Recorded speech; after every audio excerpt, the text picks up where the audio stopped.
Nvidia. I want to head to the Wi-Fi Interactive there. As you can see, a top trending ticker on Yahoo Finance. The chip maker at one point touching a 52-week low, still down about 8.78%. But if you look at where it was at the 52-week lows, it's pretty dramatic change there, as you can see.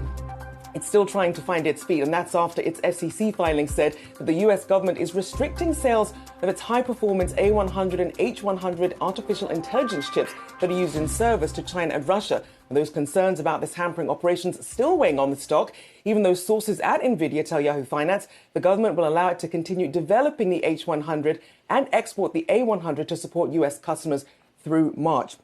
Now, I want to take a look at the broader tech sector as well, because we did see Nvidia weighing on that, but it is making at least something of a comeback. But as you can see, Tesla being weighed down there by 0.5%. That's as we look at the electric vehicles. I also want to take a look at what we're seeing in the NASDAQ 100 here. You see Apple under pressure here with the mega caps. You see Microsoft down more than 1%. Nvidia, as you see there, still in the dark there. And as you can see with AMD, other chip makers also under pressure by about 4%. Let's take it over to Seana.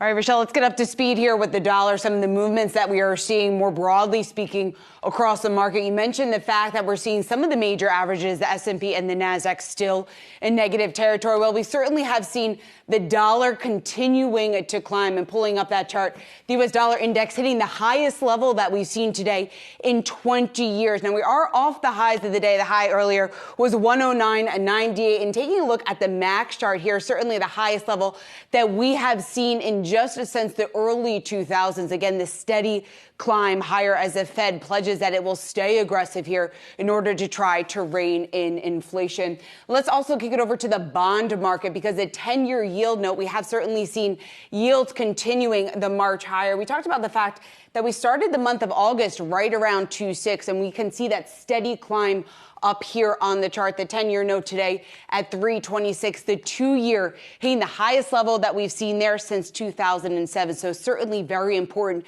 to keep a close eye on what's happening in the bond market. Well, now let's get you up to speed on some of the losses that we're seeing in energy today. Ines.